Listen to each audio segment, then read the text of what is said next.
And we'll let people continue to file in. All right. So thank you everyone for taking your time to join us for tonight's AI Hub session. I'm Stephanie Stetchenfinger. I'm one of the managers here in the Office of Student Affairs, and I'm joined by my fellow Student Affairs Manager, Joe Kwame.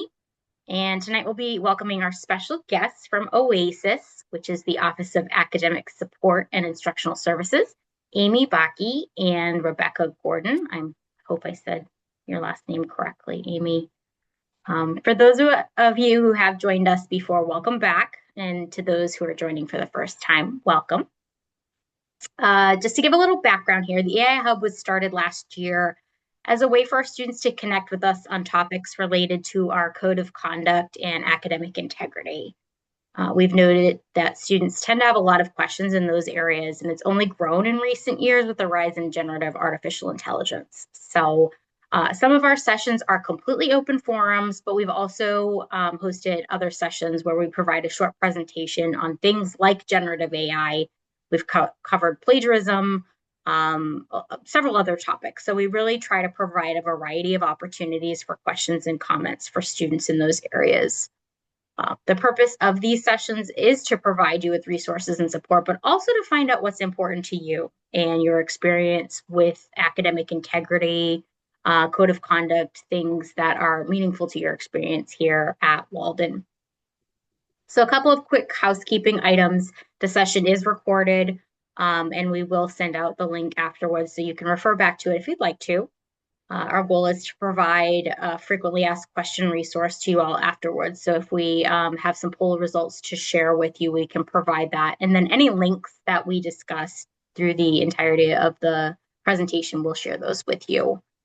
Please do keep yourself muted unless you're participating in a particular question or answer during that portion of our session. But in the meantime, as we're going through the presentation, if you have any questions or concerns that you want to put in the chat, that's perfectly fine. And you can talk amongst yourselves also. We've definitely noticed a lot of engagement between students who are helping provide resources to each other or answer each other's questions. So we definitely encourage that. Of course, be respectful to one another. And then also want to note that this is not an appropriate forum to discuss any personal situations. So if you've yourself received an inquiry or know someone who has, or you have a question about a specific violation, this is not an appropriate forum and we would refer you back to your program leadership. But if you have something theoretical or just want to know, well, what would happen if, perfectly fine.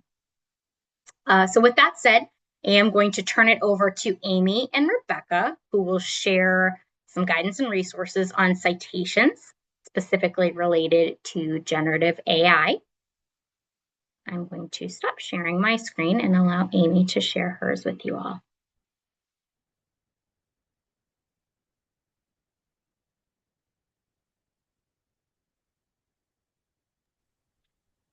All right, I think we have that. Yeah, awesome. Well, first of all, thanks so much for joining us. Really great to see you all. Sorry if I'm looking back and forth a little bit. I have a couple of screens that I'm looking at.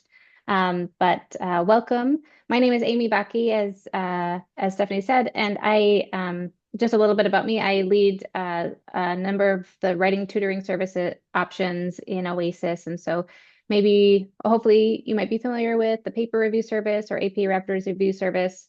Walden's Grammarly account. So those are kind of all in my area. And then Rebecca, did you want to introduce yourself quick before we get going? Yes, good evening, everyone, or good morning, whatever time zone you might be in. I'm Rebecca Gordon, and I work as an instructional specialist in OASIS. So, just as Amy mentioned, you might have seen my name if you've ever done a paper review. I'm a paper reviewer on the master's and doctoral schedules. I also lead OASIS Live sessions. So, I'm just so excited that you're all here tonight to talk about this really important and relevant topic that keeps coming up again and again. So hopefully you'll leave feeling a little bit more confident and with some resources to help. So I think, Let's see. Go ahead. I was going to say, I think before you get into your content, we have a couple of questions that we wanted to pose towards the Yes. group here. So I'm going to launch a poll question. You don't have to participate, but we wanted to get your feedback on your experiences and sort of your thought process. So I'm going to launch that for everyone real quick now. If you do want to participate, please do. So we are asking you if you've ever seen a generative AI statement or course policy in your Walden courses.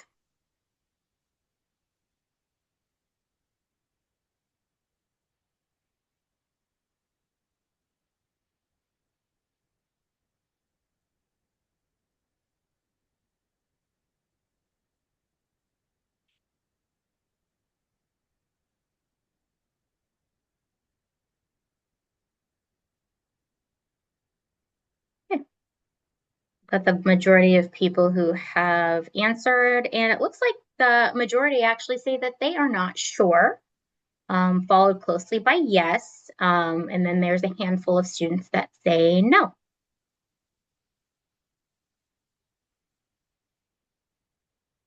Let me see if it's gonna share without overriding. You know what? I'm not gonna try to do that because I don't want yours to go away.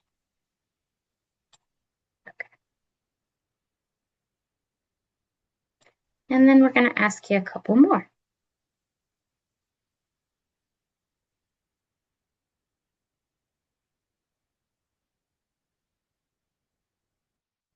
Oops. All right. Question number 2. So if you have used generative AI tools, how have you used them? We're interested in finding out. And this should allow you to choose more than one.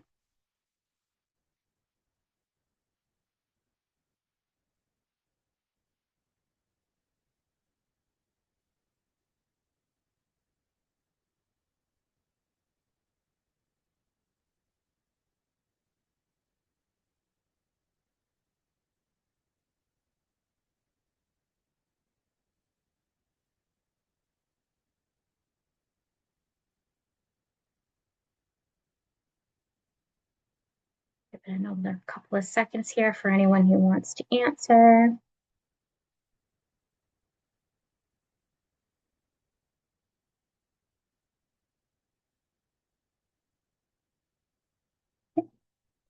But most people who have responded, and it sounds like far and away, people are using it to gather information and brainstorm ideas. So just keep that in mind as we move forward with some of the information. And end that poll, and then I'm going to squeeze one more in before we allow Amy to take it away. So the third question we have for you is, do you have a clear understanding of when to cite and or acknowledge use of Gen AI?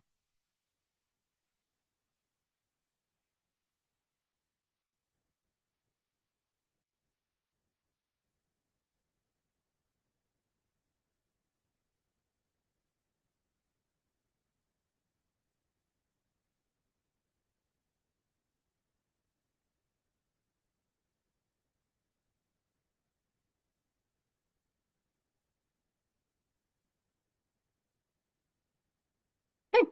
So most people have responded at this point. We only had one person that said they strongly agree.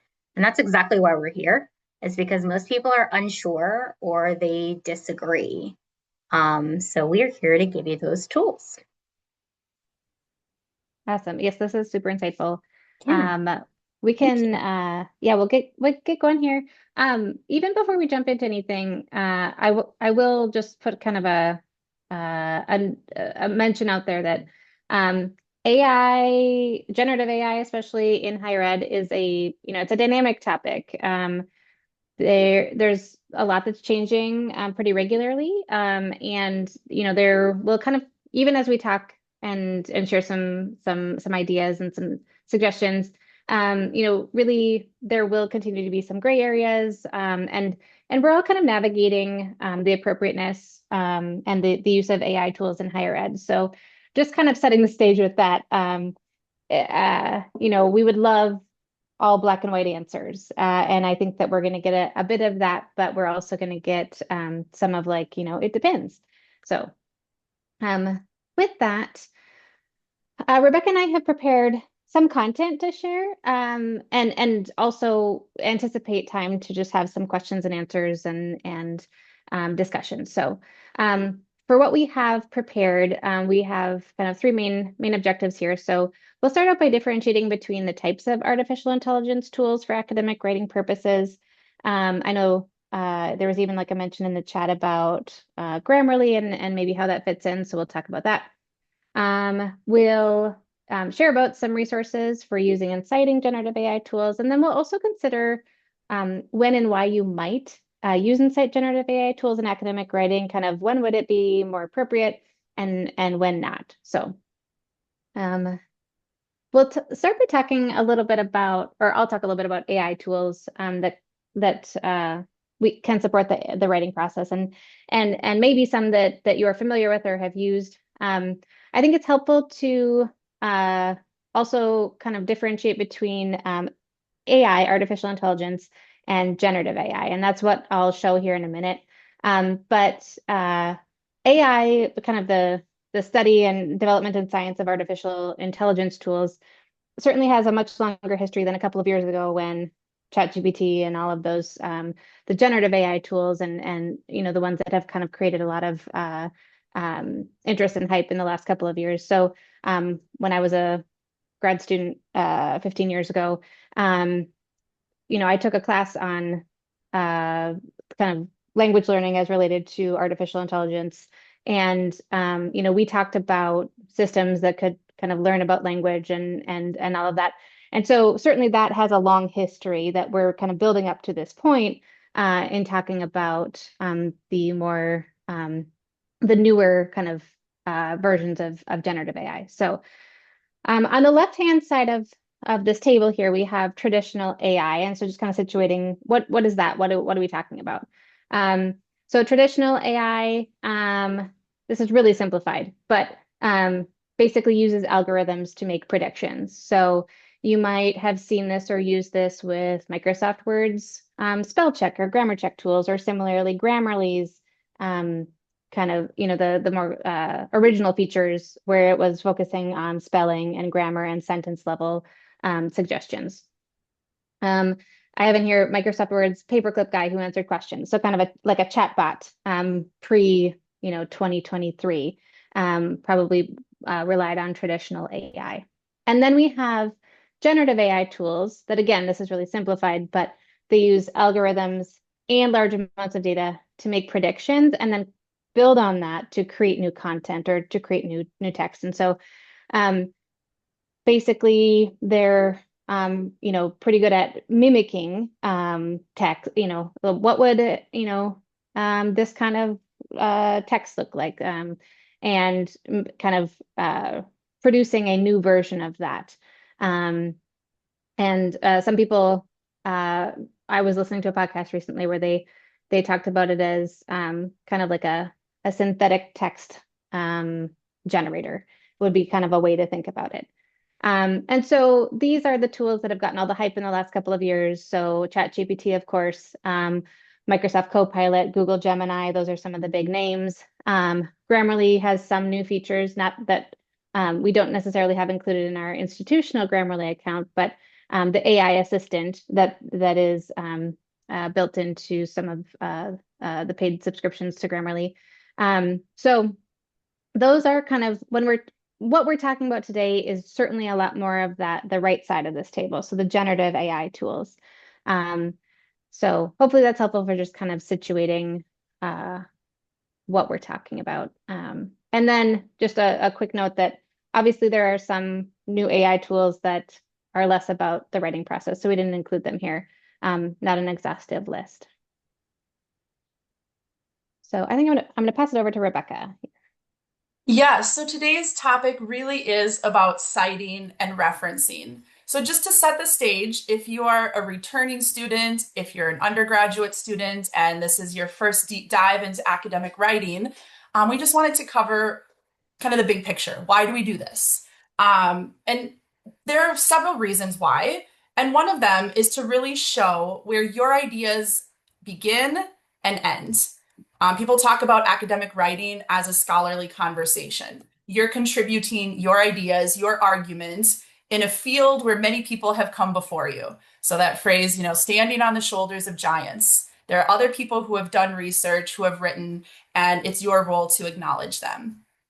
So, Amy, you want to bring up the other ones on the list? I'm kind of alluding to them here. This is going to add legitimacy to your argument when you're writing. It not only shows that this is your argument, but other people before you who have done a certain kind of research have also potentially agreed with you or have similar findings.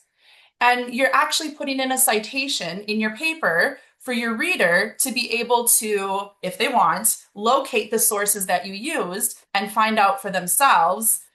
Did you interpret it in the way that they would? Or maybe they want to use that resource themselves. You've probably done this. When you read an academic article, you find something that fits your topic and you want more sources. And you look, what did these people cite? And you can use the reference list at the end of the paper to go and find those sources. And of course, we're here at the AI Hub, academic integrity. Citing and referencing is a really important part of that to avoid plagiarism or basically the stealing of people's words or ideas without contributing or acknowledging their contribution. This is really an important part of being a scholar. We are not alone, right? We're all working together. We all have our ideas, but we need to acknowledge where your work has started and ended and where other people's work has started and ended. So if anyone wants to take a stab at APA, one of the many acronyms you see floating around on our website, anyone know what APA is? Feel free to put it in the chat box, what it stands for, and what is it? What the heck is APA? We talk about this all the time.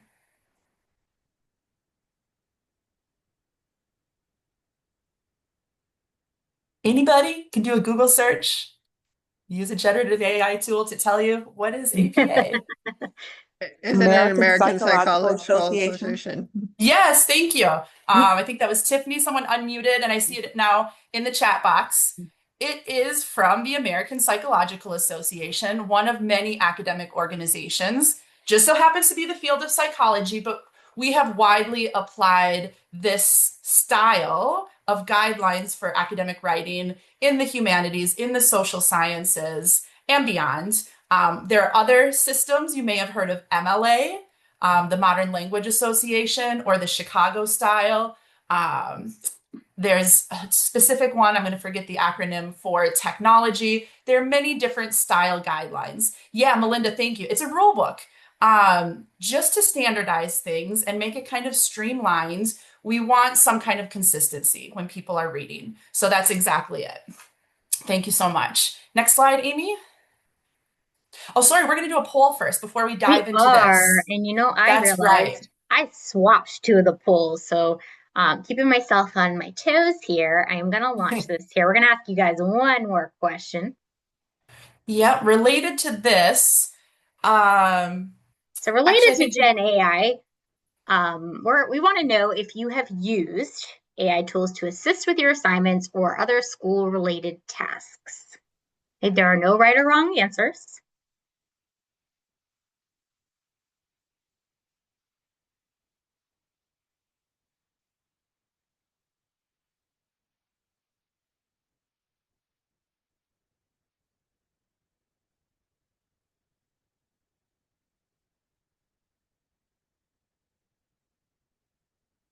Give it a couple of seconds to give most people an opportunity to respond if they'd like to. The vast majority of answers say sometimes. So the options were never, rarely, sometimes, often, and always. So by far, most people are saying sometimes.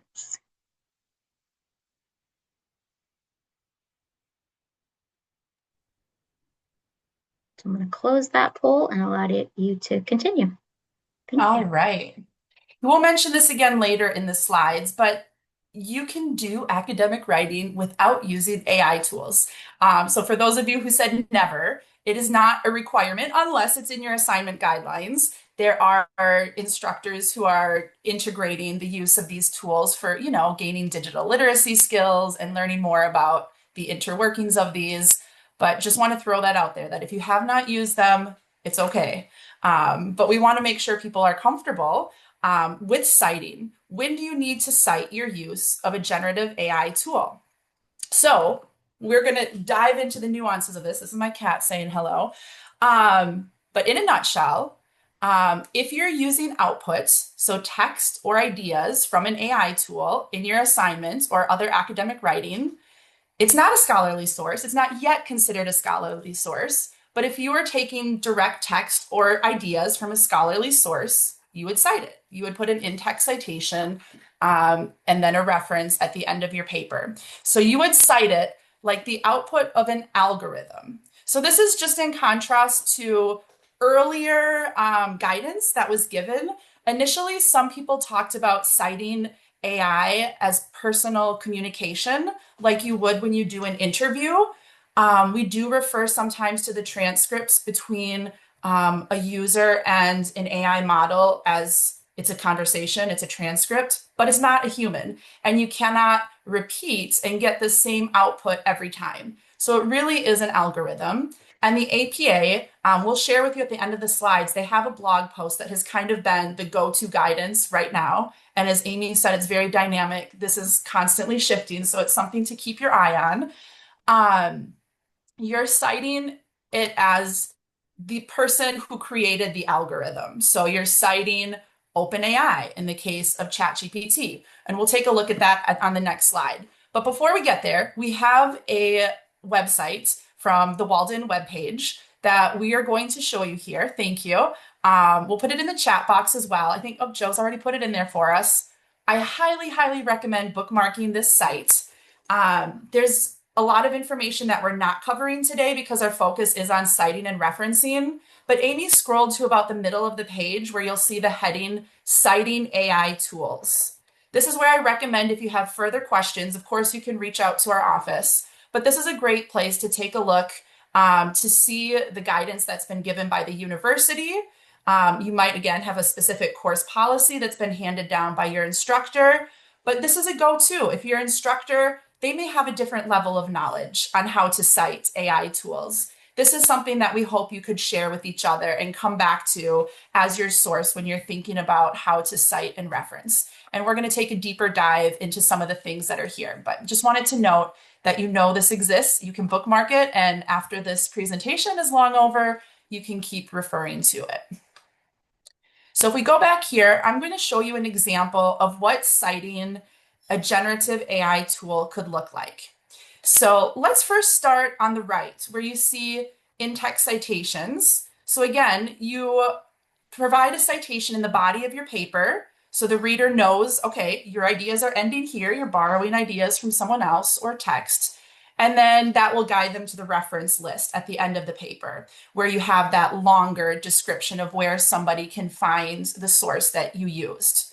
So you'll see here, again, this is an example. If you were citing ChatGPT, the creator of ChatGPT is OpenAI. They created the algorithm, so that's the author.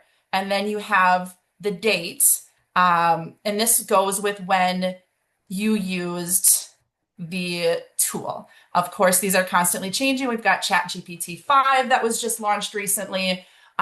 You'll see down below in the reference, you get a little bit more specific. You'll see May 24th version, citing the day that you use the tool because these versions are changing so frequently. That becomes an important part. But you'll see again, we've got the author of the algorithm, a date in the reference list, the name of the model or the tool. You may have seen brackets for other types of sources. We do this for video sources. To let a user know that this is not just a web page or website. This helps us know what you are, what kind of source you're using. And then here you're going to see a link that just goes to the tool. This is not a specific link to your conversation. We'll get to that a little bit later. You may be asked by an instructor to link to the exact transcript that you had that shows the history of your conversation with an AI tool.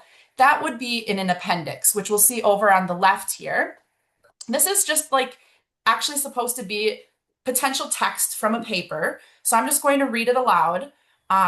This could be written in your paper. To help me brainstorm, I used ChatGPT and prompted it to provide examples of how to narrow the topic of mental health and time spent in nature. It provided a list of possible topics, including this one. And here we have quotations to show direct text from the tool, exploring the relationship between duration and frequency of time spent in nature and mental health outcomes. Then you'll see the parenthetical citation that matches what's on the right side. Plus, we have a comma here to include, if you've been asked by an instructor to include a full transcript or a link, that would come in an appendix. And in APA, you always have to have a call out. So you say, see Appendix A, and somebody could then find either the whole transcript or a link that would take them to the whole transcript. So this might be found in a methods section of a paper where you're describing what you did. So again, just one example here. We're going to dive into a few more details about this. All right, next slide and back to Amy.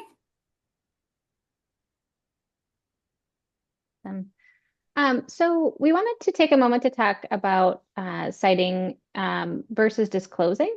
And so Rebecca just talked about that kind of formal APA process of citing the source. And that would be kind of like she mentioned, acknowledging the source or acknowledging, just like we do with other sources, kind of acknowledging the contribution of that other author, or in this case, acknowledging that the content came from this source when you use the output from a generative AI tool in your writing. And then you may have, I don't know, seen or heard, or maybe we're bringing this idea a little bit fresh to you, but there's also the idea of disclosing. So explaining to the reader, your faculty, or if there's some other context in which you're writing, about interactions or processes you engaged in with an AI tool in developing your written work. And so this could possibly come into play where, if there is an AI policy for your course in which your faculty asks you to explain or disclose interactions with AI tools, that's what we're talking about here. So earlier in one of the polls, we asked about kind of ways that you have engaged with AI tools, and maybe that's brainstorming, maybe that's gathering information, maybe that's something else. And so, if there's a need to kind of explain that, we might call that disclosure. And so, disclosing the use of AI tools in the writing process, in the academic writing process, doesn't have the same kind of structure, kind of a fixed approach or structure like citing does. But we have kind of a few ideas of how you could go about doing that, especially if that's the expectation of your faculty. If your faculty has said that there is an expectation that your engagement with any kind of AI tool would be disclosed. And so that would be maybe something like making a note in the intro or conclusion of your paper. So, explaining that you had used an AI tool for, brainstorming or for creating an outline.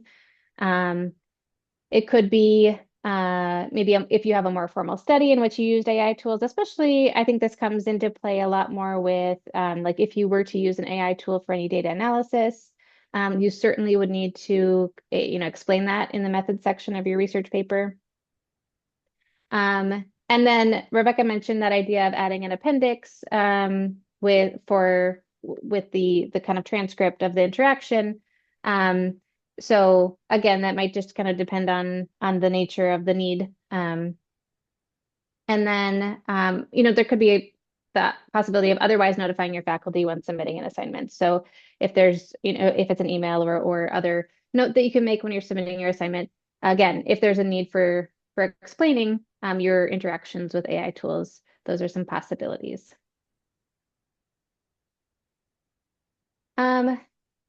Couple of key considerations. Rebecca and I, in chatting and kind of preparing to chat about this topic, these were really kind of standouts to us. So Rebecca mentioned this already, but academic writing can be done without AI tools. We've been doing it for many years, right? So no pressure to use AI tools from us.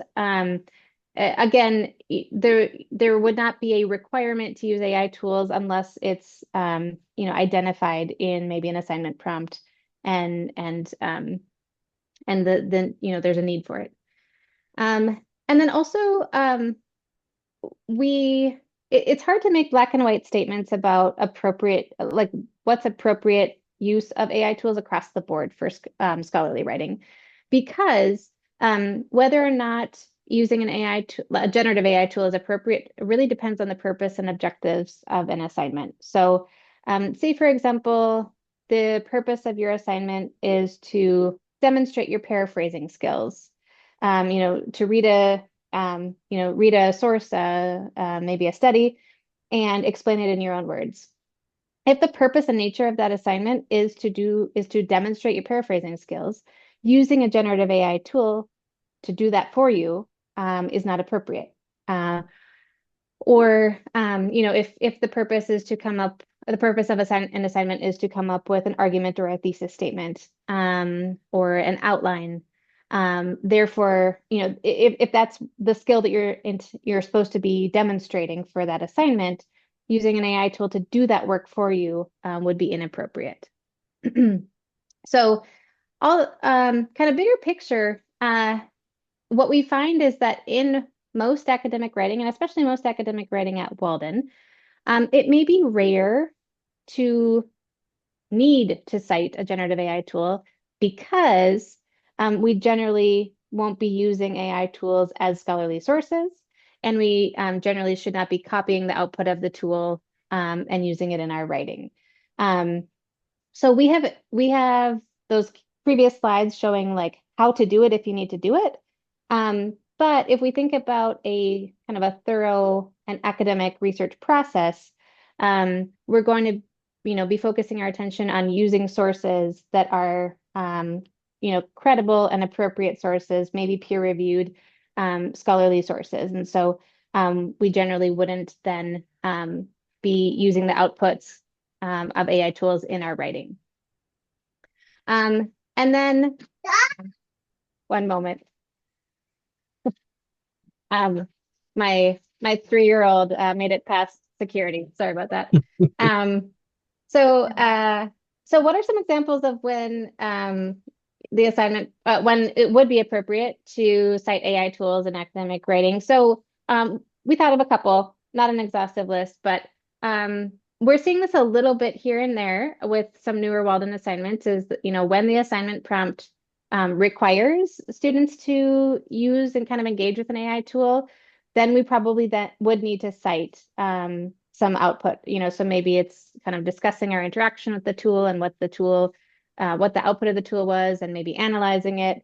That's probably a time that we would cite the output of an AI tool. And then just another example. So Rebecca and I are actually engaging right now in an IRB approved study on the topic of AI tools and the use of them for feedback on writing. And so when we write up, the findings of our study, we probably will, cite some of the, or, kind of give examples of what the tool provided or created for us, and then, cite that source. So a couple of examples. All right. I'm going to pass it back to you, Rebecca. All right. So we wanted to talk about the use of AI tools in a way that hopefully is feeling user-friendly and accessible. I love metaphors. I'm a qualitative researcher. I love using metaphors whenever I write. So we talked about the traffic light. Here we use flags of the image. But inherently, when you use an AI tool, there is some amount of risk. You've probably heard about data and privacy surrounding the use of AI tools. If not, you may want to look, if you're using these tools, go into your settings in your account, check out privacy settings. How is everything you're typing in to an AI tool being used? Usually it's used for research and feeding the algorithm, training the tool further. And so there's some ethical considerations, especially for those of you who are doing research. When you get to your capstone, thesis, dissertation, what does it mean to put an interview transcript in somebody's words into one of these tools? Is it private? Is it not? So there's always some amount of risk. So, and like Amy said, the use of AI tools is going to be very contextually dependent. What is the course policy that you have? What is the institutional policy? So this will be true when you get into the workplace. Depending on if you're in a medical setting, can you put a patient's HIPAA, or if we're in an education, FERPA information into a tool? Probably not. There's going to be a lot of policies surrounding that. So, again, I kind of covered the list here. We talked about AI tools as not really being scholarly sources yet. They are being trained, they are getting better. In ChatGPT, for example, there is a deep research mode. There, it's not scholarly yet. We'll just leave it at that. I don't know when that will change and when we might start looking at things differently. Again, pay attention. It's a dynamic situation. The text that is produced is not always accurate. That you have probably heard the term hallucination. AI tools they are made to please the user. They want to give you an answer. Whatever your prompt is that you've put in, they want to give you something to help you. And sometimes that is not accurate. So it's really important that you're fact checking. And there are some recent studies that have come out about cognition and your learning. When you use an AI tool and you're maybe skipping some steps in a process, depending on how you're using the tool, you may be losing some benefits that your brain and you would get if you were doing things in a different way and not having an algorithm produce things for you. So we just put together, when it comes to academic writing, some potential green or low risk tasks. Again, this may or may not be true depending on the context, but potentially doing topic exploration or brainstorming as you're thinking about what to write, proofreading at the very end of writing something, looking for those kind of grammar and spelling types of feedback, testing your own understanding. Maybe you're reading an article and there are so many terms that you're not sure about. What if you spit those terms into ChatGPT? Explain this to me in simpler terms. What is this? Or you type in, I think this is this. Is that right? Am I on the right track?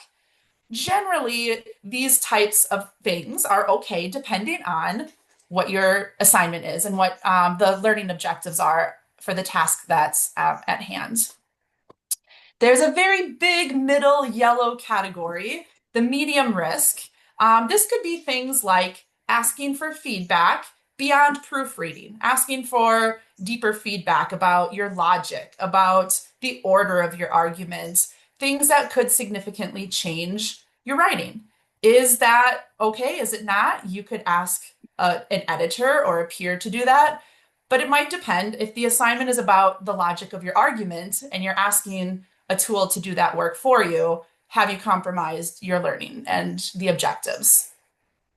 Finding scholarly sources. This is a tricky one. These tools can be really good at gathering sources on a topic, but they can also hallucinate and make up sources that are completely fake, or give you a real reference that looks like it's APA style, and the DOI, the link, takes you nowhere. It takes you to a completely different article. So again, it could be helpful sometimes, or it could be inaccurate.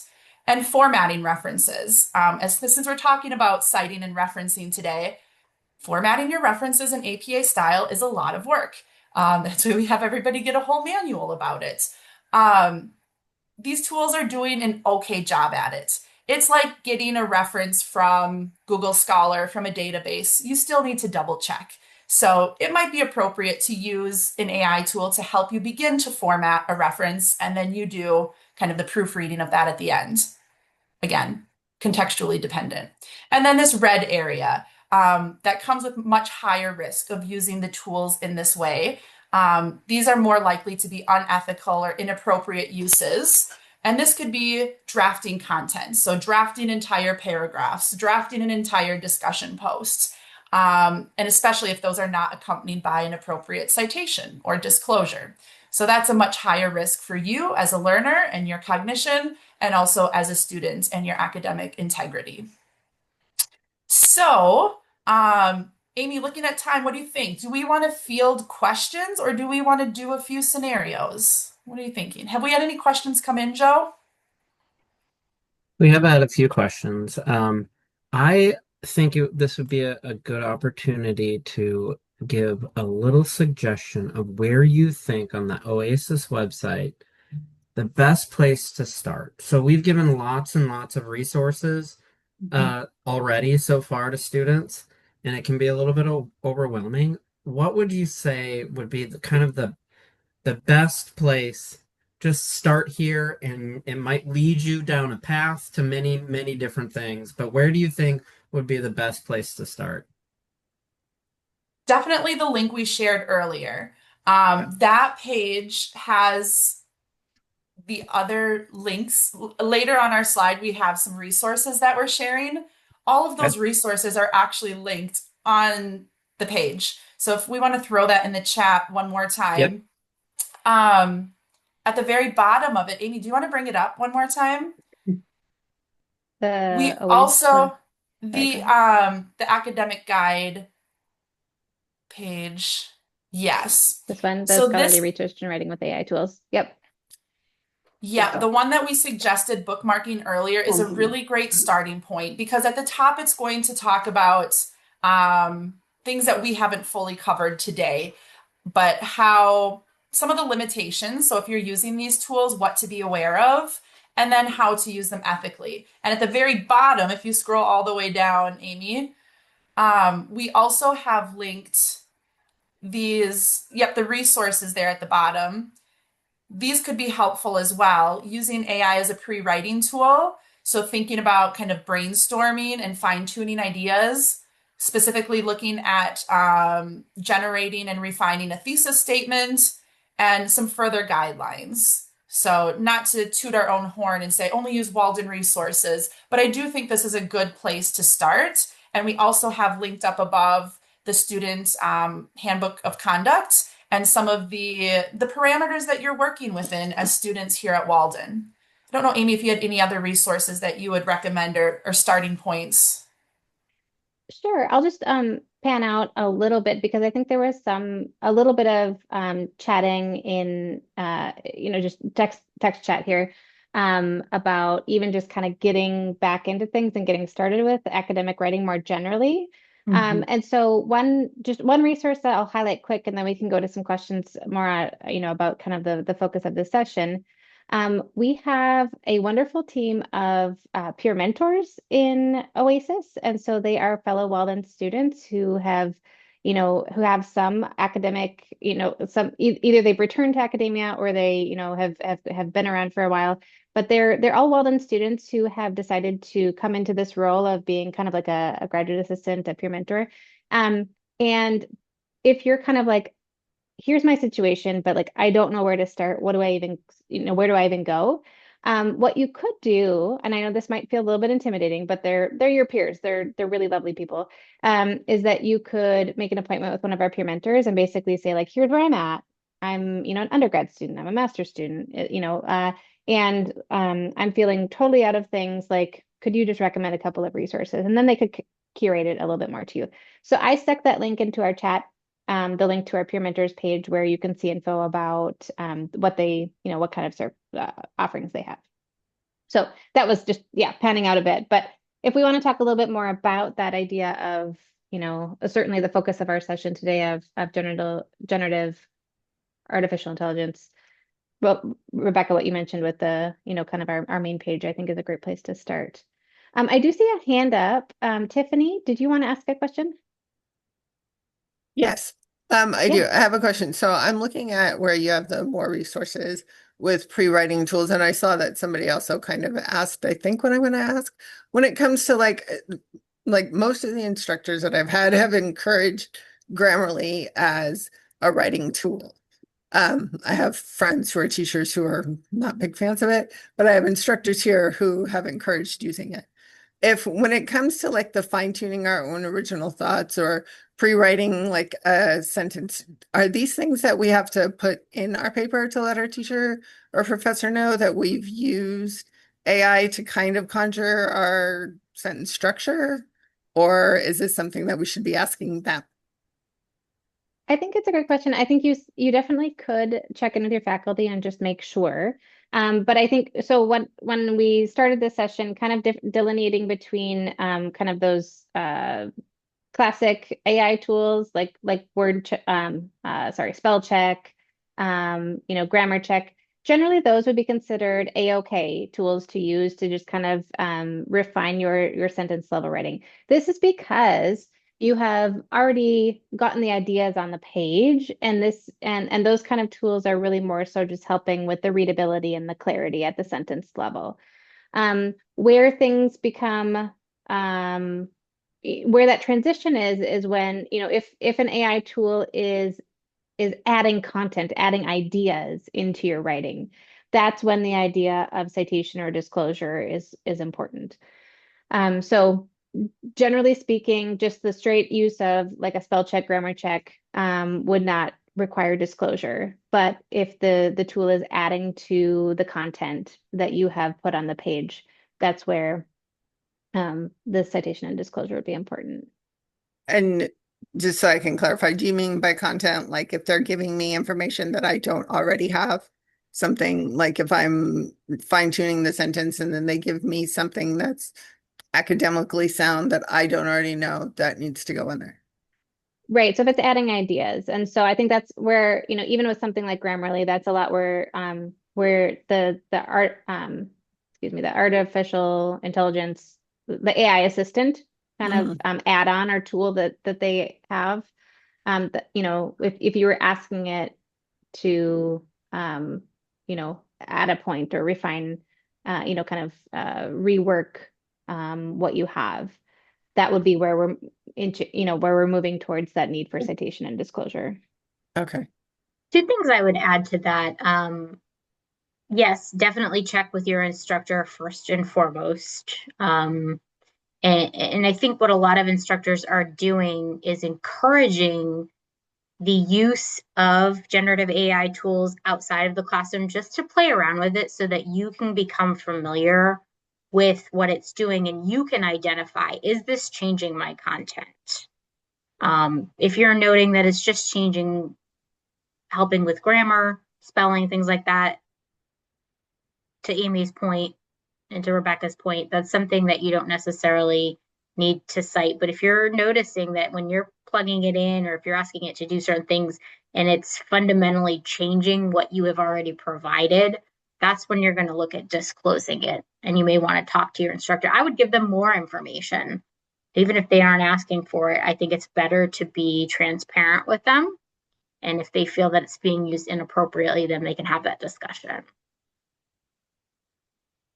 I will say with Grammarly, the one thing that I do tend to do is if it makes me sound like I wouldn't, if it writes Mhm. words that I would not normally use in a sentence or the way I speak, I won't use it. They like to throw to whom in there a lot, which I would never use. So I'm always like, so they want to make me sound more, I don't want to say more intelligent, but more refined than my It's speech is.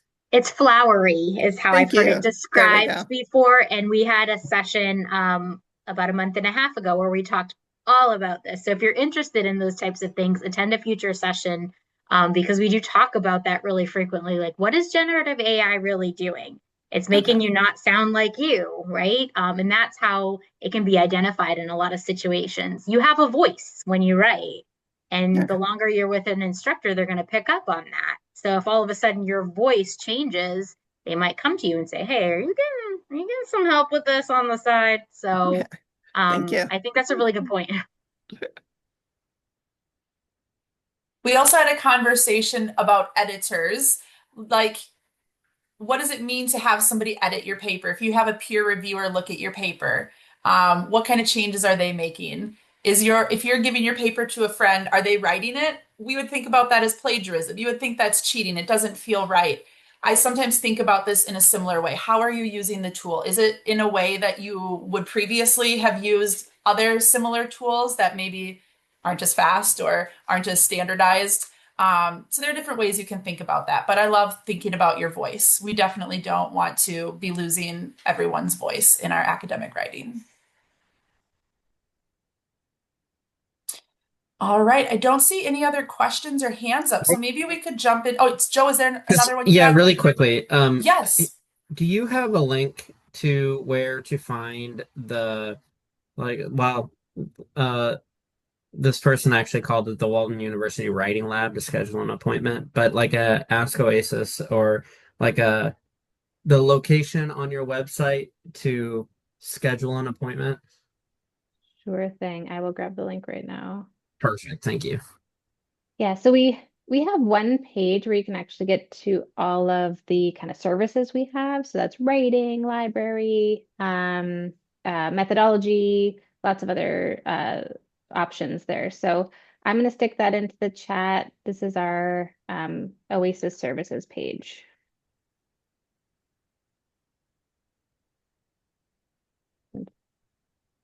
Hopefully And find something someone right here. mentioned while Go ahead. she's pulling that up, someone mentioned, I think it was Rebecca who said this is a dynamic situation, which means it is changing all the time. So even the things that we discussed today, don't feel like you have to memorize everything because it's probably going to change tomorrow in some respects. I mean, the basics will stay the same, but this is just an opportunity for us to talk specifically about citations related to AI tools. You're not obligated in any way to use them. If you don't want to, you do not have to. The good old fashioned way of writing works just as well. But we do want to introduce you to the support services related to the use of AI tools, but services also related to just writing in general. That's what I've heard a lot, or read a lot here in the chat, is just kind of that general feeling of being overwhelmed with research and writing. So this is just a piece of that. When it comes down to the fundamentals, utilize the resources that OASIS offers because they'll be able to help you just kind of parse through all of that noise. I know it's a lot. Mhm. I think, Stephanie, you're also reminding me of the importance of transparency because the situation's dynamic and it's always changing. Just ask. We have Ask Oasis, have conversations with your faculty and instructors. Again, your knowledge might be at a different level than theirs. Like we're all constantly learning. Our job is to be experts in APA. Not every faculty member is an expert in APA, and they might have information that's a few months old and has been changed. So if you are transparent in your use and asking questions and being proactive, that's going to get you a long ways.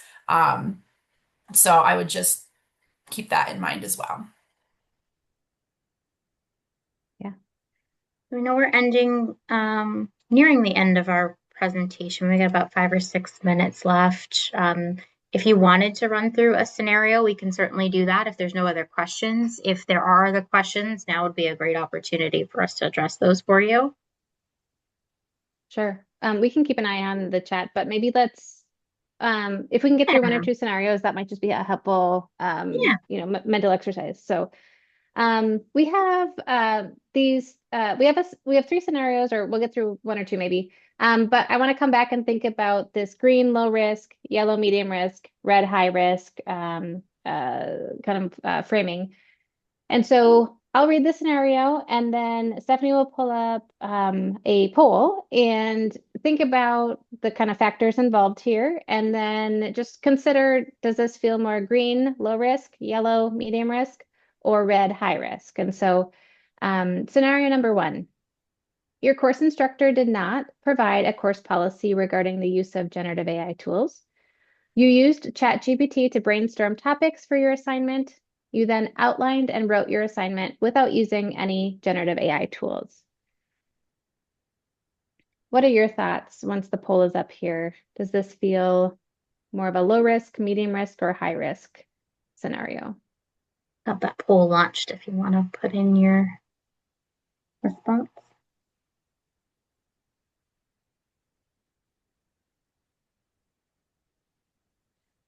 And I'll say too, Rebecca and I put these together, knowing that they would create maybe some good thought or discussion. We're not sitting here saying there's a clear right and wrong answer for all of them.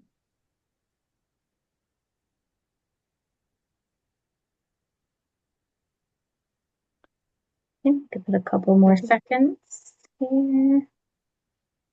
About half of the participants that have responded. 56% say low risk, 38% are at medium risk, and then 6% are at a high risk. All right. So most people think it's low risk. And then let's sneak in one more if we can. So we have scenario number 2, and we'll have the same poll options pop up in a moment here. So scenario 2, you were running very late one day and had only 30 minutes to write and submit your discussion post. I'm guessing some people can relate to this. I certainly have in my past. You prompted Microsoft Copilot to draft the post for you, and you made a few edits to what was produced to sound more like your own voice. You then submitted it to the course without citing or disclosing your use of the generative AI tool. So once Stephanie has, it looks like it's set up here. So thinking about this scenario, how does that fit in? Low risk, medium risk, high risk?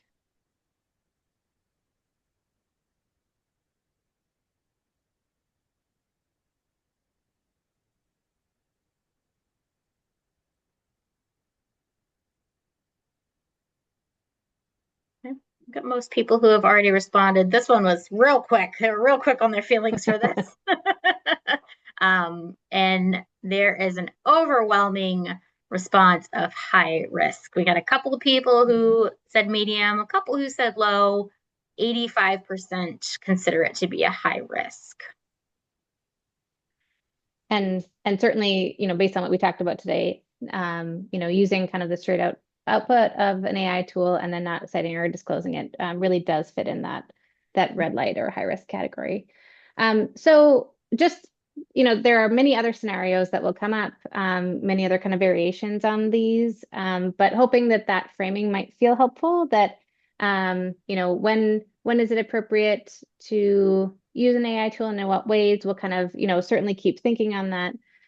But knowing that there are some ways that we can engage with and use AI tools that are more of those green light versions, and then others that are going to bring higher risk, and certainly keeping that in mind. So, Rebecca, is there anything else that you wanted to mention as we wrap up here?